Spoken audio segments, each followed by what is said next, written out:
Real quick before we start the video, I have a very important message at the end of the video, so please stick around until the end.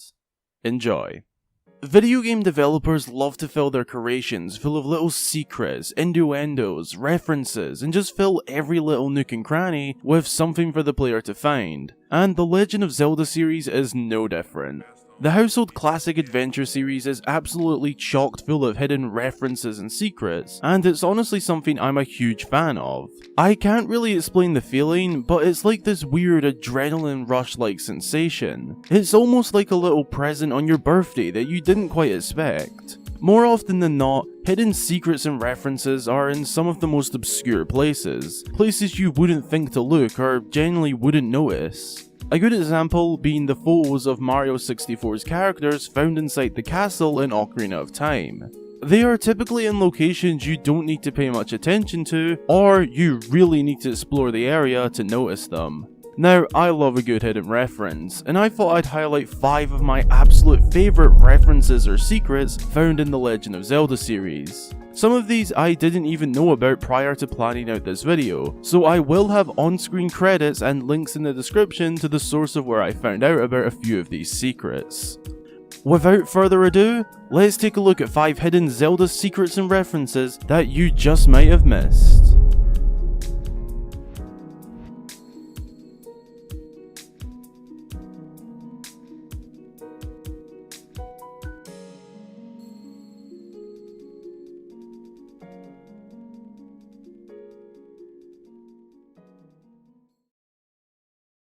Number 5. HENA'S Fishing Hole Photographs.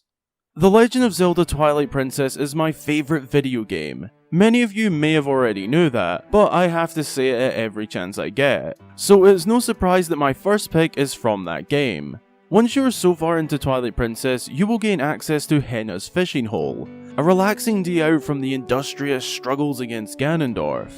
This safe haven of an area is somewhere Link can go to, you guessed it, fish.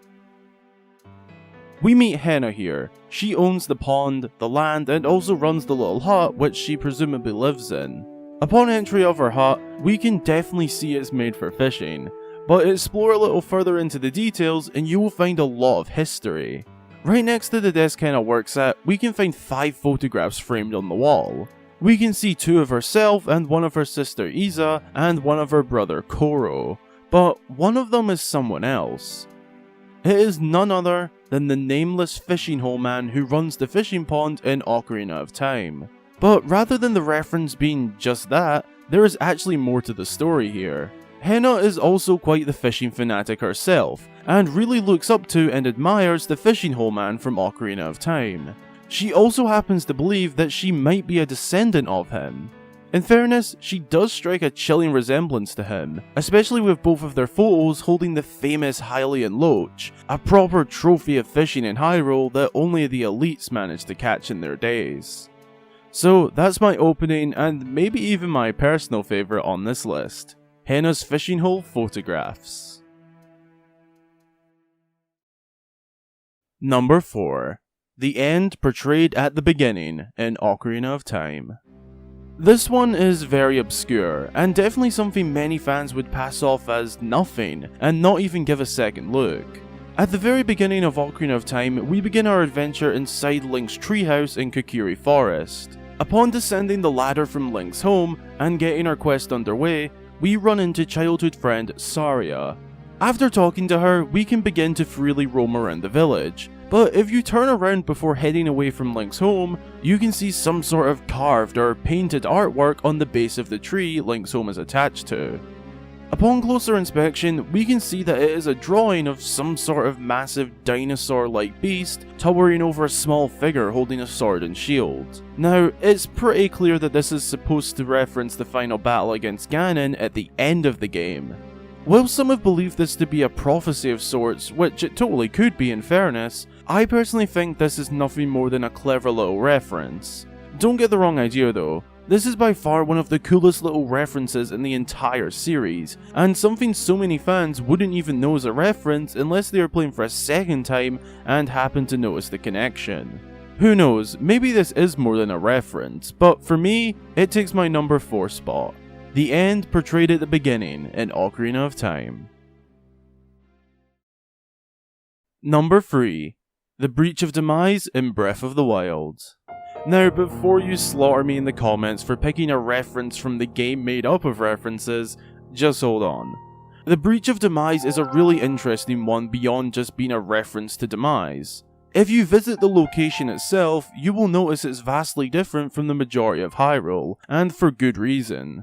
This simple location is actually a representation of when Demise broke into the land of Hyrule, which wasn't even established as Hyrule at the time. Prior to the events of Skyward Sword, we are told Demise broke through the layers of the earth and spilled into the world, spreading his evil. And this location found millennia onwards is a take on what the land would have looked like when Demise literally broke the crust of the earth to breach into the land.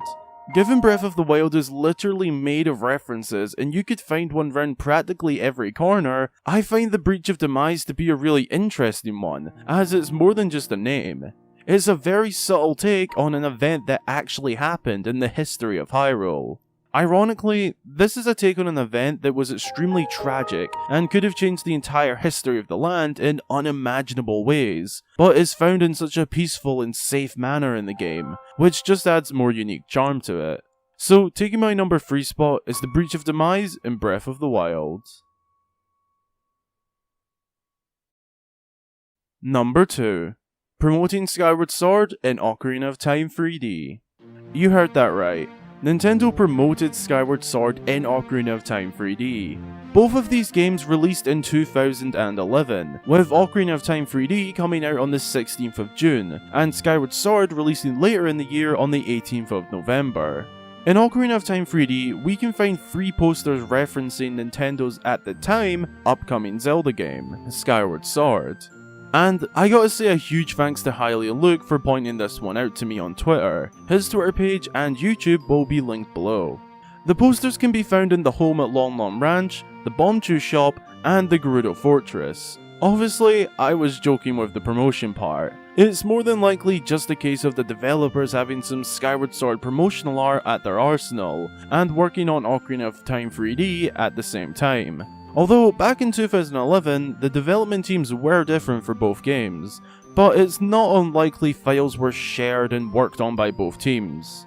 I just really love little things like this, places where the developers could have easily left blank or filled in with some generic stuff, but decided to go the extra mile and include a little Easter egg or reference. It's the small things that really make these games unique. Little things go a long way. So, my runners-up number 2 spot is promoting Skyward Sword in Ocarina of Time 3D. Number 1. Early Breath of the Wild screenshots found in Twilight Princess HD. This is of course the reference I used in the thumbnail of the video. As mentioned previously, Twilight Princess is my all-time favourite video game, so it would be wrong of me not to mention this as the number 1 spot. What makes this reference stand out from the others is that you can actually miss it and then not be able to go back and find it. In order to find this special reference, you need to make your way into the Chudley's Fine Goods and Fancy Trinkets Emporium within Castletown before it's turned into the Mallow Mart. If you enter the store before Mallow takes over, you can find 2 photo frames with early Breath of the Wild screenshots. Both of them appear incredibly similar to the trailer from back in 2014, showing 2 different scenes from said trailer. This one is more on the secrets and Easter egg side, but still incredibly cool to see nonetheless. There is also a few other little references in here, most notably being a statue of Rauru with the Master Sword. It really highlights just how much the developers care about making these little secrets present in their games, and you gotta admire it. Although, this secret can only be found in the HD version of Twilight Princess, so don't go looking in the GameCube or Wii version, you won't find it. So, my number 1 reference and or secret in the Legend of Zelda series is the early Breath of the Wild screenshots found in Twilight Princess HD.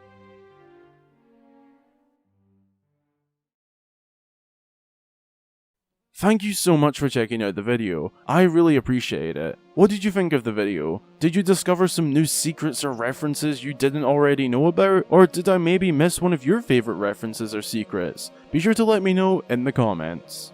As mentioned at the very beginning of the video, I have some important news. If you don't live under a rock, you might have heard about the new COPPA laws coming into place at the start of 2020. Long story short, as it stands, this is going to cut a majority of content creators here on YouTube's income by a fatal amount. And not just that, it's just going to not recommend our videos anymore, not give out notifications anymore, and I'll just put the rest on screen. It's really horrible. These new laws will be the end to many creators' careers, and that's not even a maybe, it's a given if this goes through. We only have until the 9th of December to change this, so I would highly recommend checking out the two sites linked below. One is a petition on change.org, and the other is a link to the FTC website to leave a comment on voicing your opinion, which could be our only chance of essentially saving YouTube as we currently know it.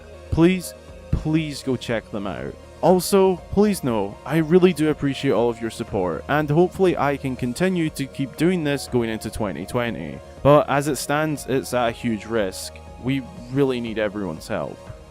A huge thank you goes out to all of my amazing Patreon supporters, so special thanks to Hexovian, Lenarco1, Katala, Karika, Saphira Sky, Daniel Kelman, Neruslove13, Barky Doggo, Arlie Quinn, M, Chris Simpson, Andrew, Brett Harris, Nehru, and Matthew Shrewsbury.